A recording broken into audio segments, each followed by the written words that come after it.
आजाद सिपाही ने अपना नया ऐप लॉन्च किया है। आप उसे प्ले स्टोर पर जाकर आजाद सिपाही टाइप कर उसे इंस्टॉल कर सकते हैं। भाजपा को है कास्ट फीवर और माइनॉरिटी रोग से ग्रसित है कांग्रेस। ब्राह्मण, राजपूत, भूमियार, कुर्मी और वैश्य के ठेकेदार आंख दिखा रहे हैं भाजपा को। कांग्रेस से टिकट नहीं मिलने का मुसलमानों को है मलाल। क्षेत्रीय दल निरोग, टिकट बंटवारे में कास्ट फैक्टर का कोई असर नहीं। नमस्कार, आजाद सिपाही के खबर विशेष में आपका स्वागत है। मैं हूं राहुल सिंह।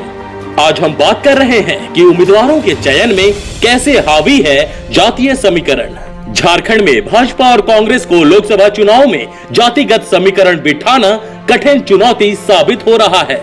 खास तौर पर प्रत्याशियों के चयन में जातिगत समीकरण बैठाने में इन दोनों दलों के पसीने छूट रहे हैं। इसमें झारखंड की सबसे बड़ी पार्टी भाजपा को ब्राह्मण, राजपूत, भूमियार और कुर्मी जाति के ठेकेदार आंख दिखा रहे हैं, तो कांग्रेस को अल्पसंख्यकों, खासकर ईसाई और मुसलमानों के बिदकने का भय सता रहा है। यही कारण है कि झारखंड में भाजपा राजधानी रांची सहित कोडरमा और चतरा पर अब तक उम्मीदवार की घोषणा नहीं कर सकी है। तो दूसरी ओर कांग्रेस ने अपने हिस्से की 7 सीटों के उम्मीदवारों की औपचारिक घोषणा करने का साहस अब तक नहीं कर पाई है। कांग्रेस को खूंटी, चतरा, हजारीबाग और धनबाद में उम्मीदवार चयन में पसीने छूट रहे हैं। दूसरी तरफ झारखंड के क्षेत्रीय दल खासकर झामुमो, झाविमो और आजसू अब तक कास्ट रोग की चपेट में नहीं आ पाई है। वहां दल की तरफ से जिसे उम्मीदवार बनाया जाता है उसे लोग सहर्ष स्वीकार कर लेते हैं। भाजपा और कांग्रेस में जातीय समीकरण किस हद तक हावी है, यह इसी से स्पष्ट हो जाता है कि इतनी बड़ी पार्टी को एक अदना सा उम्मीदवार ललकार देता है कि इस बार चुनाव में औकात बता देंगे। भाजपा के खिलाफ रांची से रामटहल चौधरी और गिरिडीह से रविंद्र पांडे आग उगल रहे हैं, तो कांग्रेस के इरफान अंसारी अपने पिता को टिकट नहीं मिलने के कारण झारखंड के आसमान को ही सिर पर उठाने को तैयार हैं। यहाँ तक धमकी दे दी है कि झारखंड के सिर्फ 14 ही नहीं, बिहार की सीटों पर भी असर डालेंगे।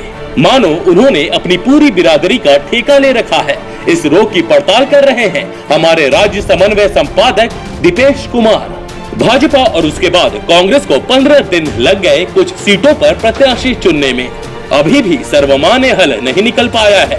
भाजपा सबसे ज्यादा परेशान रांची सीट को लेकर है। इस सीट पर उसके सांसद रामटहल चौधरी ने खुली चुनौती दे दी है। उन्होंने तो यहाँ तक कह दिया है कि उन्हीं के कारण रांची सीट भाजपा के खाते में जाती रही है। उनकी धमकी का असर पार्टी पर है और यही कारण है कि वह योग्यता के आधार पर किसी उम्मीदवार का चयन नहीं कर पा रही है। उम्मीदवार चयन में जातीय समीकरण हावी हो रहा है। कभी वह वैश्य की तरफ झांक रही है, तो कभी कुर्मी की तरफ, तो कभी व्यवसायी वर्ग की तरफ। गिरिडीह में रविंद्र पांडे की धमकी का असर यह हुआ कि भाजपा ने वह सीट आजसू को दे दी। दरअसल उस सीट पर उम्मीदवार चयन को लेकर उसे भारी परेशानी हो रही थी। उम्मीदवार चयन में कभी उसे ढुल्लू महतो का भय सताने लगता था, तो कभी ब्राह्मण उम्मीदवार का। काफी जद्दोजहद के बाद भी वह प्रत्याशी का चयन नहीं कर पाई। इस बीमारी से निजात पाने के लिए उसने आजसू को वह सीट ही कुर्बान कर दी। रांची में भाजपा यह नहीं समझ पा रही है कि रामटहल चौधरी का विकल्प किसे बनाया जाए। कभी आदित्य साहू का नाम सामने आ जाता है, तो कभी संजय सेठ का। कभी अमर चौधरी चर्चा में आ जाते हैं, तो कभी किसी बड़े सेलिब्रिटी का नाम उछलने लगता है। हालत यह है कि यहाँ भावी उम्मीदवारों की आंख की नींद गायब हो गई है और दूसरी तरफ रामटहल चौधरी हैं कि मैदान में फेटा बांधकर उतर गए हैं। उनकी एक ही लालसा है कि रांची में भाजपा किसी भी कीमत पर जीत नहीं पाए। उन्हें गुमान है कि रांची सीट उनसे है, भाजपा से नहीं। उसी तरह भाजपा को भूमियार जाति का भी भय सता रहा है। रविंद्र राय का टिकट कटने के बाद उस जाति विशेष के कुछ तथाकथित ठेकेदारों ने यह मनादी कर दी है कि इसका भारी खामियाजा भाजपा को उठाना पड़ेगा। वहीं चतरा में राजपूत ललकार रहे हैं। सुनील सिंह समर्थक खुलेआम कह रहे हैं कि अगर टिकट नहीं मिला तो वे पूरी बिरादरी को भाजपा के खिलाफ खड़ा कर देंगे। इसी कारण अब तक भाजपा कोडरमा और चतरा में भी उम्मीदवार के नाम की घोषणा नहीं कर पाई है।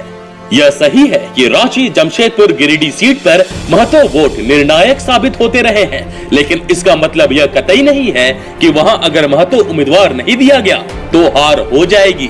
आंकड़े गवाह है कि रांची में महतो वोट की बहुलता के बावजूद गैर महतो उम्मीदवार 11 बार जीत दर्ज करा चुके हैं। वहीं देखा जाए तो चतरा में यादव, क्षत्रिय एवं मुस्लिम, कोडरमा में यादव, कुशवाहा, वैश्य और भूमियार मतदाताओं की तादाद ज्यादा है।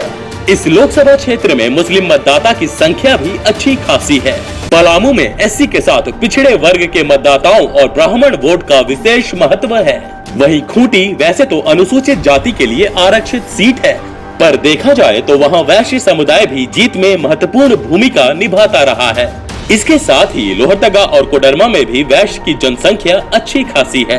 धनबाद और गोड्डा में सवर्ण के साथ साथ पिछड़ा वर्ग के वोटों का महत्व दिखता रहा है। हालांकि धनबाद में अब तक बाहर के उम्मीदवार ही ज्यादा थोपे जाते रहे हैं। गोड्डा में मुस्लिम, होठवार, ब्राह्मण और यादव वोटों की बहुलता है। रांची और जमशेदपुर ही नहीं, गिरिडीह और हजारीबाग सीटों पर भी जब निर्णय होता है तो सबसे पहले जातिगत समीकरण पर गौर किया जाता है। अगर भाजपा की बात करें तो इस पार्टी में जातिगत समीकरण बिठाने में सबसे ज्यादा मगजमारी होती है।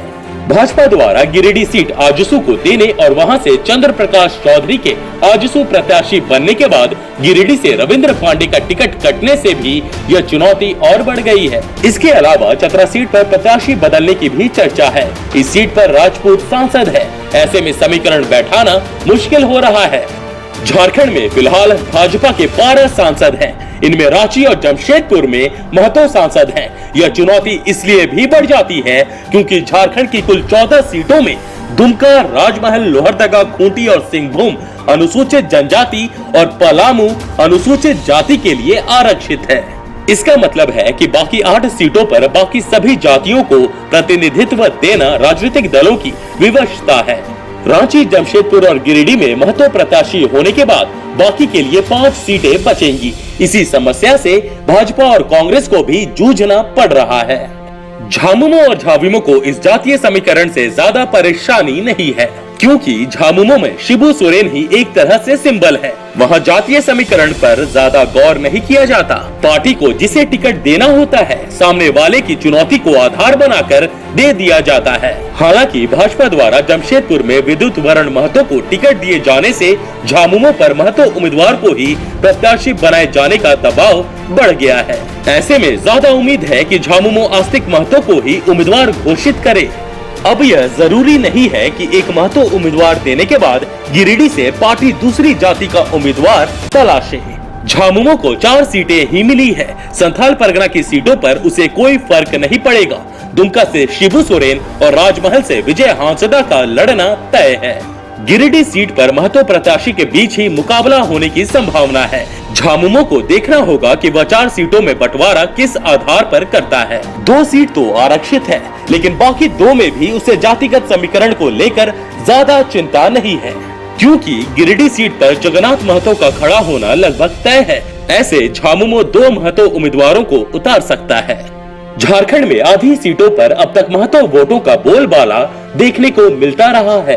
रांची, जमशेदपुर, गिरिडीह के अलावा कुछ हद तक धनबाद, हजारीबाग, लोहरदगा में भी महतो वोटरों की बहुलता है। यही कारण है कि इस बार भी अब तक 5 से 6 महतो उम्मीदवारों की दावेदारी तय मानी जा रही है। जमशेदपुर से इससे पहले 2 बार शैलेंद्र महतो, 2 बार आभा महतो और एक बार सुनील महतो और सुमन महतो चुनाव जीत चुके हैं।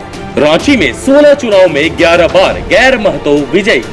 रांची सीट पर सभी की निगाहें हैं। हाल के चुनाव में यहां भाजपा और कांग्रेस के बीच ही मुकाबला होता आया है।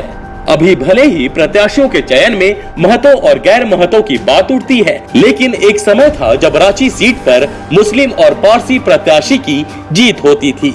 1952 के पहले चुनाव में रांची से अब्दुल इब्राहिम कांग्रेस के टिकट पर विजयी हुए थे। 1957 में झारखंड पार्टी ने पारसी प्रत्याशी MR मसानी को उतारा था और वे चुनाव जीत गए थे। सबसे रोचक परिणाम 1962 से 1971 तक हुआ था।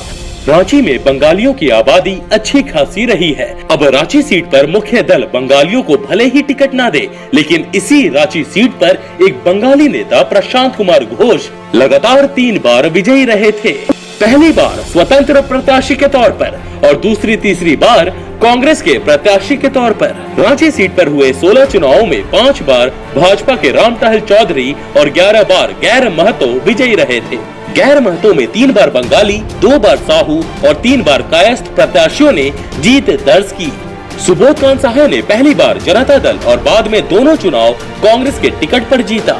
ऐसे भी अवसर आए जब रांची सीट पर दो महतो रामटहल चौधरी और केशव महतो कमलेश आपस में टकरा चुके हैं। ऐसा 1996 और 1998 के चुनाव में हो चुका है, लेकिन 2004 से 2014 तक रांची में रामटहल चौधरी और सुबोध कांत सहाय ही आपस में मुकाबला करते रहे हैं। जाहिर है चुनाव में मुद्दों का महत्व है, नेतृत्व का महत्व है। इस बार का चुनाव नरेंद्र मोदी बनाम राहुल गांधी के नाम पर लड़ा जाएगा। इसमें जातियों के मत का महत्व तो हो सकता है, लेकिन ऐसा नहीं है कि जिस जाति का उम्मीदवार होगा उस जाति के लोग उसी को वोट देंगे। यह उम्मीदवारों का दबाव बनाने का हथकंडा है। वोट जनता को देना है और जनता देख परख कर वोट करती है। अगर जातिगत आधार पर निर्णय होता तो झारखंड में सिर्फ उन्हीं जातियों के उम्मीदवार विजयी होते जहां जिनकी बहुलता है। फिर 4 से 6% वाले वर्ग के उम्मीदवार कभी भी विजयी नहीं होते। भाजपा और कांग्रेस को भी इस रोग से बाहर निकलना चाहिए और योग्यता के आधार पर प्रतिनिधि का चुनाव करना चाहिए। आज के आजाद सिपाही के खबर विशेष में बस इतना ही। देश विदेश की तमाम बड़ी खबरों के लिए आप पढ़ते रहिए अपना लोकप्रिय दैनिक अखबार आजाद सिपाही। और हाँ, आप हमारे इस YouTube चैनल को सब्सक्राइब करना ना भूलें। जुड़े रहिए आजाद सिपाही के साथ। धन्यवाद।